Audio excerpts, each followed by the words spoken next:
So, problem 3-5. A baseball thrown at an angle of 60 degrees above the horizontal strikes a building 18 meters away at a point 8 meters above the point from which it is thrown. Ignore air resistance and calculate or find the magnitude of the initial velocity of the baseball. And also, letter B, find the magnitude of the velocity of the baseball just before it strikes the ground. So in this problem, allow me to sketch isang may tabo. Nado kay baseball. So, kabalumang taon sa ng baseball. Bola na sakit kung kaigo or something. So, 60 degrees above the horizontal. So, imo na siyang ibuno. So, kung ikaw nagbuno sa baseball, din mo ni ang horizontal. Okay? Okay, wait. Kung ikaw nagbuno sa baseball, din mo ni ang horizontal, imo siyang gi-release. So, let me draw the baseball to be yellow. Kasi mo na makita. Okay? Imo siyang gi-release. Kitagahan mo siya o velocity, which is wala ka kabalo kung unsa, but the angle is 60 degrees. Okay, 60.0 degrees ang imong angle respect sa horizontal. So, gana mo siya pag-release, and of course the ball will fly or will be moving like a projectile. So it will move like a projectile to trace this path, white path, okay, and luckily it hits strikes a building. So maybe naka sa engineering or naka sa PICAS, igo naman yung building. I hope na wala glass diyan. Mostly sa movies naman yung glass na yun. But in this case, na ba? Na building. Daan yung katao. So daan ka nagbuno. Okay, ito na ilabay. Kabanin mo yung dito.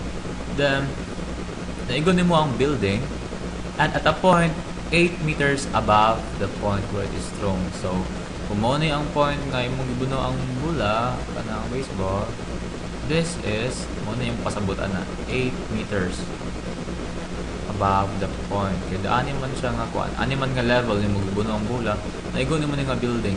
And this building is actually what? 18 meters, 18.0 meters away from you. So, horizontal is 18.0 meters, and ibunot naman na siya. The ball follow this path, this projectile. Okay, follow niya projectile, this path, and it hits this. So maybe na glass diyan na, so nag-block ang glass or something, but problem goes like that. Question now, letter A, find the magnitude of the initial velocity of the baseball. So what is this VO? Kaning pagbuno ni mo ani, okay? Mora ang gipangita, okay? What's VO? Letter B, this is the final, so ana lang. Note that VO here, okay, is kaning nga VO mo nang gipangita ninyo. Okay? So now, to solve for VO, we need to resolve to a lot of analysis now along X and along Y. Since kabalo man ta nga, ang projectile will always be analyzed into two components. Y component, motion along Y, okay, and also a motion along X. Okay? So Y, motion along Y, we have this one. We know that, so ito mga equations ang nibawan, we always keep on writing this one para maanad ka. We always write V final Y is equal to V initial Y plus AYT. Second, I also write usually VY is equal to VOY T plus 1/2 A squared. I also write 2A dy is equal to velocity final squared y plus minus plus velocity initial and final VOY squared. So, for the x, we also have here VO exponential z. We also have here dx is equal to vox times time, and v final x is just equal to vox, meaning sa x component ang velocity wala ka change. Okay? Now, sa to ang unknown. Unknown is vo. What do we know? So based on the problem, we know a lot of given. We know angle. We know theta to be 60. Okay? What else? What is this given? 18 meters. So the ball must have traveled horizontally. Nandagan ang ball while ang projectile siya, naglipad siya. It must have traveled a horizontal distance of 18 meters. So that's actually dx to be equal to 18. Okay? How about this 8? What do you mean by this 8? This simply means that during that travel, the ball has moved to this displacement along y. Nag-move up siya by 8. So dy is positive 8. Why positive? Kaya pataas man ang iyang movement along y. Positive po ng x kaya pa-right man ang movement sa ball. What else? That may line given, no? So we have these three givens. And how do we solve? How do we get VO out of this? Okay? Take note that VO can be decomposed into two components. Okay? It can be decomposed actually to VO, VOX, and VOY. And how do you solve VOX and VOY? And if you know now VOX and VOY, it will be easy to solve for VO. Okay? Or the other way around, we know that VOX will simply be, based on this problem, what is VOX in terms of VO? Based on that problem, we know that VOX is just VO cosine 60. Agree? So, mag-ingani mo gani ang problem. Mo na ang VO. So, you can just simply draw here the VOX. And also draw here the VOY. And that angle here is 60. Okay? So, muna siya. VOX will just be VO cosine 60 degrees. How about VOY? Ayun lang, no? VO, but of course, no longer sine but cosine. No longer cosine but sine. Now, note VOX ni siya. So, kung saan lang ang unknown daan ni karon? Well, ang unknown, if we use this equation first, kanina equation, natay unknown nga VO and T. Kabulog sa dx. So, allow me to use that equation.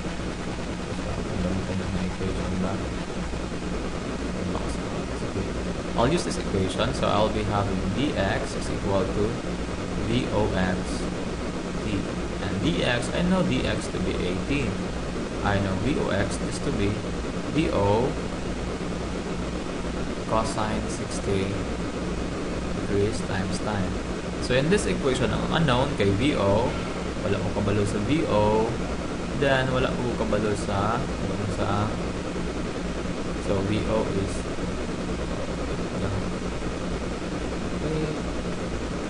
VO is unknown and time is also unknown. But time can be solved using the other equation given in the y component. Tama itong gamiton daan yung equation. Itong gamiton of course will be kaning equation 2. Okay? If we use that, we will have ayan tayo dy equals VOY T plus 1/2 AY na siya na AY T squared. Now, what is dy? We know that the y component of displacement is 8. We have 8 equal to, what is VOY? VOY here is no longer 0, but kitap na sa angle, no? VO sine 60. So, VO sine 60 degrees. plus 1/2. What is A? A is known to be negative 9.8. The non-projectile will have AY to be this 9.8 times T squared. Okay? In this equation, we have two unknowns, VO and T. Therefore, we have two equations, two unknown. Things can be solved. Okay? But dili ko siya straightforward, pero masolve gihapon siya. Okay? So in this case, usual approach to solve these two equations with two unknowns, more or less, we substitute. We solve, most of the time we solve for VO first. Okay? What is VO? So from this equation, we can write VO to be 18 over cosine 60. Okay? So what is that? 18. Ato nang kalkyulan daan para mamubo atong kuan. So ikan diyan di ba makasulat man ta diyan VO will be equal to 18 over cosine 60 degrees over T. Okay? Mao na imong substitute di aning equation. So ito nang ipuli ang VO. So once we do that, we'll get 8 is equal to ang VO kay kana man, so 18 over na pa din T dan, di ba? Tama na pa din T dan. Okay. 18 over cosine 60 degrees times T times sine 60 degrees times T. So the T and the T will cancel, plus or minus, or we say minus. Minus naman siya. 9.8 divided 2. That's 9.8 divided 2. That's 4.9. So minus 4.9 T squared. And T can be solved kay sayon naman lang na siya. Na-cancel naman ang T dyan. Yung kanyang T dyan. So, hindi sila. So, kung na sila, cancel.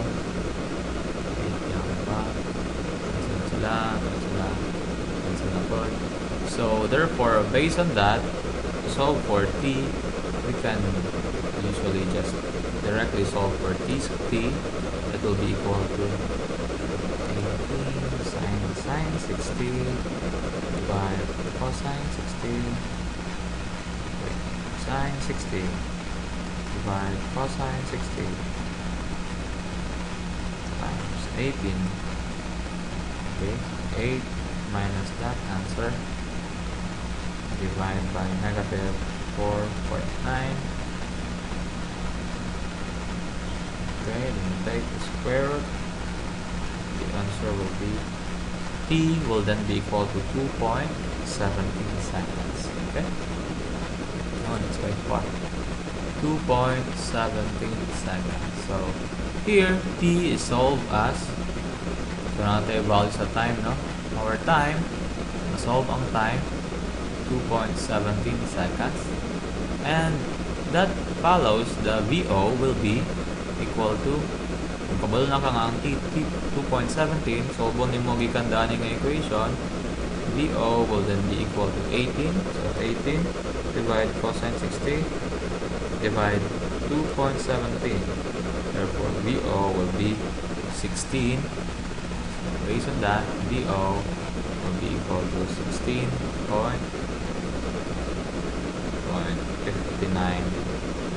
meters per second, or you can just use actually around 17 based on one. So find the initial velocity of the baseball. Ang answer to letter A, the answer is VO is equal to 16.59. Let me check that answer. 3-5 or 16.59 or 16.6 will do. Answer will be 16.6. Roughly 16.6 meters per second. Now, letter B asks for find the magnitude of the velocity of the baseball just before it strikes the ground. So, simple lang din kaya ni siya karon. Once you know VO and already calculated for time, letter B will just be straightforward. Okay? So, saan mo siya pagka straightforward? Anong ground man? Hindi mo siya sa... No, not really siya strikes the ground. This is just before it strikes the building. So, sulat ba? So, building siya nigo sa ground. So, before it strikes the building, it took the ball 2.17 seconds na maabot niya ang building. And therefore, lahi na po ang V. Kaya nagkaon sa manday, ang V will be different from VO. So, with the V final here, V final man na ang V pangita ng magnitude sa V final. To calculate for that, kabat kabalo ka sa imuhang what is your V final Y and your V final X. Okay? Sa V final X, simple lang na siya kaya it's equal to VOX. And what is VOX? Well, it's just VO, kabalo sa value, cosine 60. So, if we solve that, okay, so sa X man daw component, dili man daw nag-change ang V. So, pareho lang. So, we have cosine 60 times 16.6 for example, or 16.6, we have 8.3. So, VFX is just 8.3 meters per second. Okay? How about VFY? Okay? Then, for VFY, we just use this equation. Always na siya available. No? For VFY, we just use VOY, which is, ano naman ang VOY? VOY is VO sine 60. So, I have sine 60 times VO, which is 16.6. And that gives me a value of 14.3376.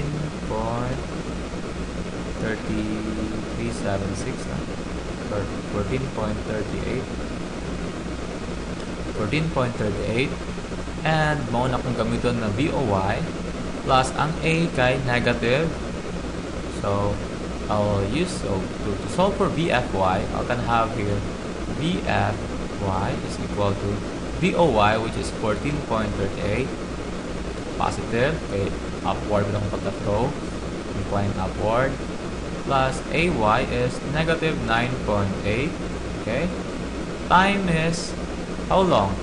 Well, nakalculate na ganyan nga 2.17 seconds na siya malipad sa hangin. So 2.17 seconds, and therefore calculate na to ang VFY to be 14.38 minus 9.8 times 2.17, and it will give me a value of negative 6 or